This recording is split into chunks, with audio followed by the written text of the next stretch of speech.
Muy buenas gente y sed bienvenidos y bienvenidas al Club de las Tormentas. Este vídeo será la segunda parte de la investidura de Sel.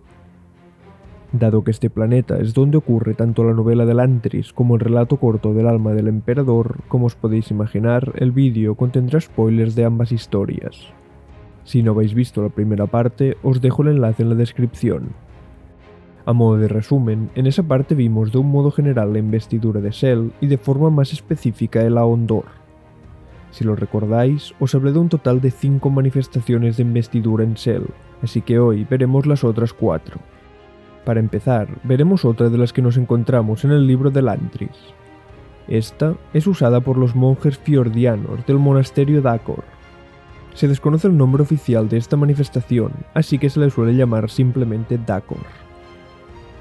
A grandes rasgos, consiste en modificar la forma de los huesos de una persona para que ésta pueda acceder al Dor, que, como recordaréis, es la fuente de investidura de todas las manifestaciones de Sel.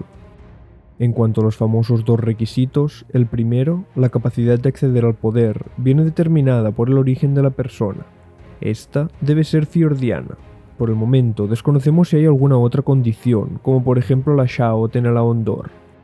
Respecto al segundo requisito, el foco, es decir, la habilidad de canalizar este poder, en el Dacor son los huesos. La forma que se les da a los de una persona para permitirle acceder al Dor determinan a qué poderes es capaz de acceder. Desde algo simple como más fuerza o más velocidad, hasta cosas mucho más avanzadas, como son la habilidad de teletransportar a un grupo entero de gente. Entrando más en profundidad a ver el funcionamiento de este sistema de magia, me temo que por el momento no tenemos demasiada información. Por ahora, sabemos que algunos de los poderes más avanzados requieren sacrificios humanos, y lo hemos visto en acción en el libro de Elantris cuando usaron la teletransportación. Hasta hoy, gran parte de esta manifestación es un misterio, ya que fuera del monasterio Dacor nadie conoce su funcionamiento, e incluso hay mucha gente que desconoce su existencia. Pero no os preocupéis, porque Sanderson nos ha avanzado que en la primera secuela, es decir, en Elantris 2, nos hablará más en profundidad del Dacor. Pasemos ahora al siguiente sistema de magia, el Cheishan.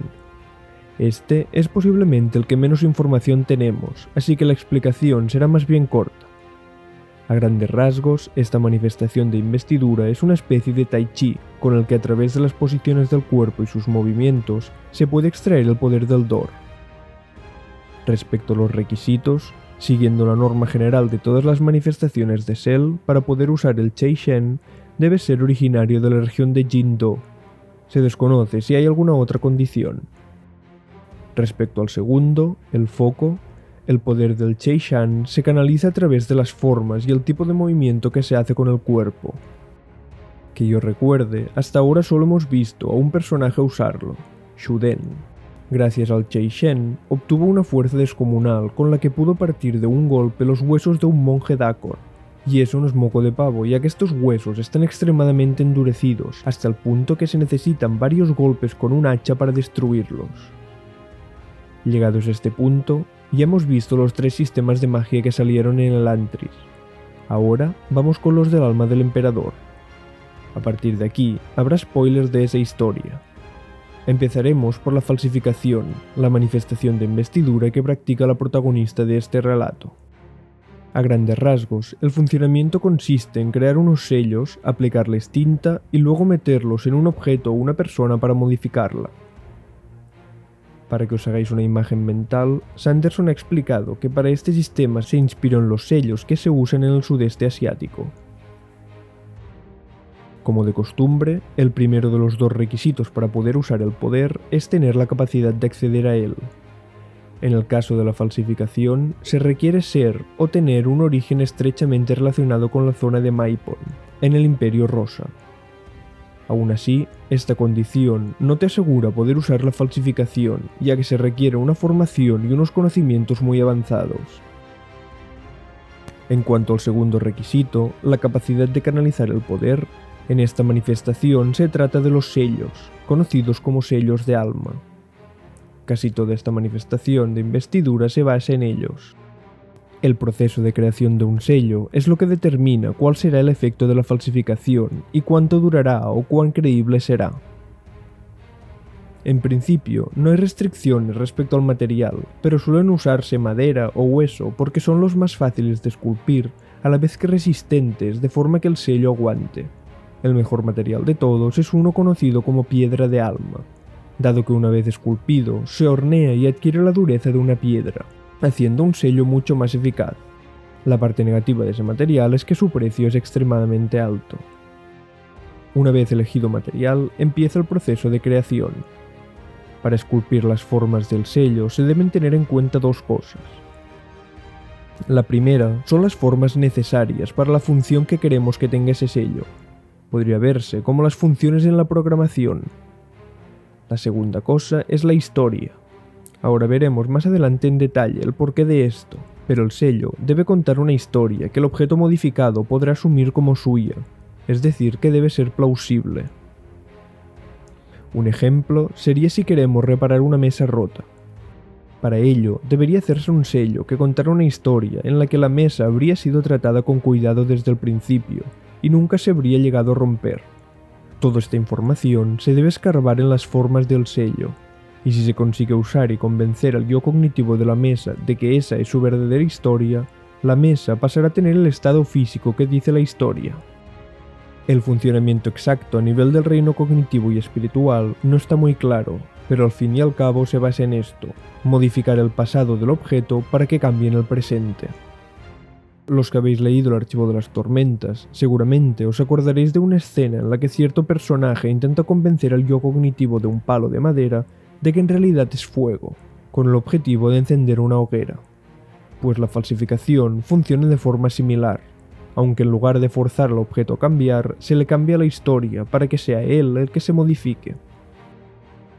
Hasta el momento conocemos tres ramas dentro de la falsificación. La primera es la forja de alma.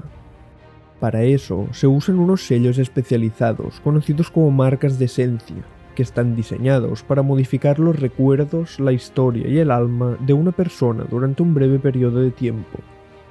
Esta rama se llama así porque modifica directamente el yo espiritual de la persona, y está prohibida en varias zonas de Cell por considerarse una blasfemia.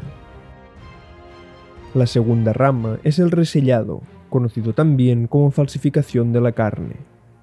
Esta suelen usarla los cirujanos para reescribir la historia de un cuerpo humano, permitiéndole sanar sus heridas. Pero tal y como ocurre con la sanación por investidura, el resellado está limitado a heridas físicas. Y finalmente, como tercera rama, tenemos la que practican los recordadores de la facción de la herencia. Es una versión limitada de la falsificación, en la que solo se usa para crear objetos de valor cultural o histórico, aunque también suele usarse bastante para aumentar el valor de algunos objetos de bajo valor, transformándolos en obras maestras. Seguramente, después de haber visto las tres manifestaciones de investidura anteriores, esta puede parecer menos útil. Y eso es porque, igual que ocurre con las órdenes de radiantes o las potencias, no todas están pensadas para el combate. Aún así, hay interacciones muy interesantes con otras manifestaciones de investidura. Por poner un ejemplo, con el conocimiento suficiente de la materia, un falsificador podría usar el sellado de alma para alterar su propia alma y ser temporalmente un alomántico o un elantrino. Dicho esto, pasemos a la quinta y última manifestación de investidura que conocemos de Cell, el sellado de sangre. A grandes rasgos, su funcionamiento es similar a la falsificación, ya que se basa en crear unos sellos que se usan para extraer el poder del Dor. Aún así, una vez el sello está aplicado, el uso de la investidura del Dor en ambos casos no tiene nada que ver. Además, mientras que la falsificación usa tintas de fuentes orgánicas, como plantas, el sellado de sangre, como su nombre indica, usa sangre humana. Los dos famosos requisitos son bastante similares a los de la falsificación. El primero es que un sellador de sangre debe ser de la región de Zamarian, en el Imperio Rosa, aunque desconocemos si hay alguna otra condición. Y el segundo, el foco, que en este caso son los sellos y la habilidad para crearlos. Entrando más en detalle, el funcionamiento exacto del sellado de sangre es bastante desconocido, y ya no solo para nosotros como lectores, sino para la gente de Cell en general. Respecto al sello, se desconoce si deben ser hechos de huesos obligatoriamente, pero es el material que suele usarse. Al contrario de lo que ocurría con la falsificación, aquí no tenemos una explicación del porqué de las inscripciones o de qué significan. Respecto a la tinta, debe usarse sangre y esta debe ser fresca, es decir, debe hacer menos de 24 horas que ha salido del cuerpo. En lo que a usos de esta manifestación refiere, hasta el momento hemos visto dos. En el primero, se usan los sellos de sangre para crear custodios para apresar a una persona en una habitación. Para hacerlo, se debe usar sangre de dicha persona como tinta y poner su sello en la puerta. En caso de que la persona intente salir o altere el sello de cualquier forma, el sellador lo sabrá. Este sello no dura eternamente y debe ser renovado con frecuencia. El segundo uso que conocemos es el de crear esqueletos, o mejor dicho, reanimarlos, como una especie de no muertos. Estos seguirán las órdenes del sellador que los haya reanimado, y su habilidad más característica es su capacidad de detectar y seguir a alguien cuya sangre se les ha dado. Si habéis leído El aliento de los dioses, estos esqueletos funcionan de forma muy similar a los sin vida. Pues, hasta aquí el vídeo. Si os ha gustado, compartidlo para que cada vez seamos una comunidad más grande. Un saludo y recordad, el pasado no tiene por qué ser también nuestro futuro.